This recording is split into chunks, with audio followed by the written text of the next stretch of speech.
दिल्ली के मुख्यमंत्री और आम आदमी पार्टी के राष्ट्रीय संयोजक अरविंद केजरीवाल को दिल्ली आबकारी नीति मामले में सुप्रीम कोर्ट ने अंतरिम जमानत दे दी है, लेकिन सीबीआई मामले में अब 17 जुलाई को सुनवाई होगी। तब तक अरविंद केजरीवाल जेल में ही रहेंगे। आम आदमी पार्टी ने इस फैसले पर खुशी जताते हुए अपने एक्स अकाउंट पर लिखा है कि झूठे केस लगाकर सच को कब तक कैद में रखोगे मोदी जी।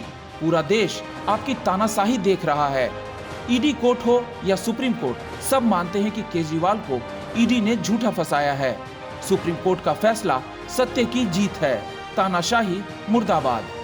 वहीं भाजपा के कई नेताओं ने कहा कि यह महज अंतरिम बेल है। इसका मतलब ये नहीं कि अरविंद केजरीवाल बेगुनाह हैं, उन पर केस तो चलेगा ही। भाजपा और आम आदमी पार्टी के इस आरोप प्रत्यारोप में कौन सही है कौन गलत, ये तो कोर्ट ही तय करेगा। लेकिन समझना ये होगा कि आम आदमी पार्टी के बड़े नेताओं पर लग रहे भ्रष्टाचार के आरोप से पार्टी को कितना नुकसान हो रहा है, तो वहीं दूसरी ओर भाजपा को इसका कितना फायदा होगा।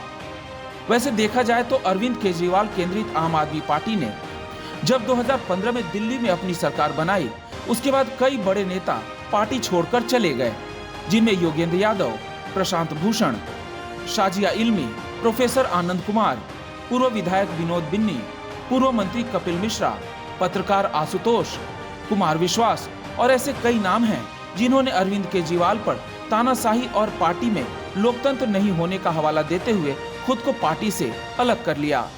लेकिन पार्टी छोड़ने का सिलसिला यहाँ भी नहीं रुका।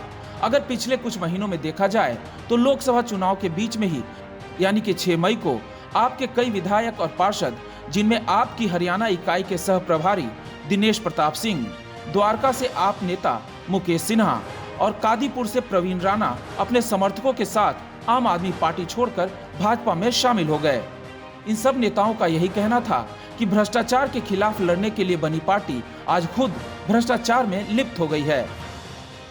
अगर वर्तमान की बात करें तो बुधवार 10 जुलाई को आपके पूर्व नेता और मंत्री राजकुमार आनंद ने बीजेपी का दामन थाम लिया है। इन्होंने लोकसभा चुनाव 2024 से पहले मंत्री पद से इस्तीफा दे दिया था और बीएसपी में शामिल हो गए थे और अब वो बीजेपी में शामिल हो गए हैं। इसके साथ ही छतरपुर से आपके सिटिंग एमएलए करतार सिंह तंवर, रत्नेश गुप्ता, पूर्व विधायक बीना आनंद और पार्षद उमेद सिंह फोगाट ने भी भाजपा का दामन थाम लिया है। भ्रष्टाचार जिस चीज में कह के ये आए थे, उसी में अगर ये लिप्त हो जाएंगे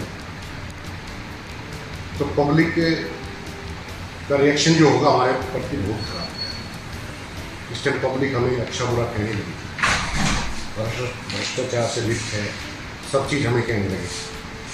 और आज की डेट में हमें अच्छी नज़रों से नहीं देखा जा रहा था। ये लीकर का कांड हो गया, मनीष सिसोदिया जी, केजरीवाल जी, अब सब इसी के अंदर, जेल के अंदर इसी टाइम बंद है। तो ये सोच रही है, पब्लिक को भी पता चल गया। शुरू में तो पब्लिक नहीं समझ रही, मगर अब तो पब्लिक, हम जब पब्लिक के अंदर जाते हैं तो पब्लिक हमसे ही इस निगाह से देखने लगती कि मैं भी एक भ्रष्टाचारी हूँ। तो इसलिए बीजेपी में होने का प्लान देखो जी, कभी भी जेल से कभी सरकार नहीं चल सकती। अगर सरकार चलेगी तो एक अपना हैंड लेके बैठ गए कि आप जेल से सरकार चलाएंगे। जेल से सरकार ऐसी चल रही है कि हम काम कर नहीं पा रहे। आम आदमी पार्टी कुछ भी कहे, पर इन सब का नुकसान 2025 में दिल्ली में होने वाले विधानसभा चुनाव में पड़ सकता है। दिल्ली में आम आदमी पार्टी की साख गिरी है, पर सबसे बड़ा सवाल यह है कि क्या भाजपा को इसका फायदा मिलेगा। अगर सतही तौर पर देखें तो यही लगता है कि जिस तरह से आपके नेता भाजपा में शामिल हो रहे हैं, तो इसका फायदा भाजपा को जरूर मिलेगा। लेकिन परतों को थोड़ा सा पलटें तो ऐसा लगता है कि भाजपा दिल्ली में भस्मासुर बनने जा रही है। हाँ, यहाँ भाजपा के पक्ष में ये बात जरूर जाती है कि आपके नेताओं के भाजपा में शामिल होने से आम आदमी पार्टी थोड़ी कमजोर हो रही है और उनके कार्यकर्ताओं का मनोबल भी गिर रहा है। लेकिन ये भी समझना होगा कि इससे दिल्ली भाजपा में जगह जगह गुटबाजी बढ़ेगी, चुनाव में टिकटों की दावेदारी भी अधिक होगी और बागियों की संख्या भी बढ़ सकती है। लोकसभा चुनाव में ऐसे कई उदाहरण देखने को मिले हैं जहां भाजपा को इसकी कीमत चुकानी पड़ी है।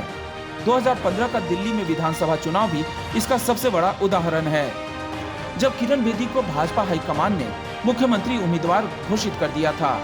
इससे भाजपा के कार्यकर्ताओं में नाराजगी चरम पर थी और भाजपा को हार का मुंह देखना पड़ा था। अब इस सिचुएशन को समझने के लिए दिल्ली का छतरपुर विधानसभा एक अच्छा उदाहरण है, जहां भाजपा की ओर से टिकट की दावेदारी करने वाले नेताओं की बात करें तो अब ब्रह्म सिंह तंवर, बलराम तंवर, करतार सिंह तंवर और रणवीर तंवर प्रमुख हैं। ब्रह्म सिंह तंवर पहले पार्षद और फिर 2 बार विधायक रह चुके हैं और 2015 और 20 में भी भाजपा के टिकट पर चुनाव लड़ चुके हैं। बलराम तंवर कांग्रेस में शीला दीक्षित के समय 2 बार विधायक रह चुके हैं और ये अब भाजपा में हैं। करतार सिंह तंवर आम आदमी पार्टी छोड़कर भाजपा में शामिल हुए हैं और 2 बार आम आदमी पार्टी की ओर से विधायक भी रह चुके हैं। चौथे हैं रणवीर तंवर। इनकी भी पार्टी में अच्छी पकड़ है। इनकी पत्नी अनीता तंवर पहले पार्षद थी और पिछली बार उन्हें टिकट नहीं मिला, इसलिए रणवीर तंवर इस बार विधानसभा चुनाव में टिकट की आस लगाए बैठे हैं। दिलचस्प बात यह है कि ब्रह्म सिंह तंवर भाजपा से, बलराम तंवर कांग्रेस से और करतार सिंह तंवर आम आदमी पार्टी से एक दूसरे के खिलाफ चुनाव लड़ चुके हैं और अब तीनों एक ही पार्टी में हैं। तीनों नेताओं के अपने अपने मजबूत समर्थक भी हैं। ऐसे में पार्टी किसको टिकट देगी? जिसे टिकट नहीं मिलेगा उसकी क्या प्रतिक्रिया होगी? वो पार्टी को कितना नुकसान पहुंचाएगा, ये भी देखने वाली बात होगी। हालांकि इन सभी नेताओं से अभी बात करने पर एक ही जवाब मिलता है कि जो पार्टी का आदेश होगा वो उसका पालन करेंगे। ये तो सिर्फ छतरपुर विधानसभा का उदाहरण है, पर ऐसी स्थिति भाजपा के लिए दिल्ली के कई क्षेत्रों में बन रहे हैं, जहां विपक्ष के कमजोर होने के बावजूद भाजपा को खतरा आम आदमी पार्टी या कांग्रेस से नहीं बल्कि आपसी गुटबाजी से हो सकता है। आपको ये वीडियो कैसा लगा हमें कमेंट बॉक्स में जरूर बताएं। साथ ही वीडियो को लाइक और हमारे चैनल को सब्सक्राइब भी कर दें।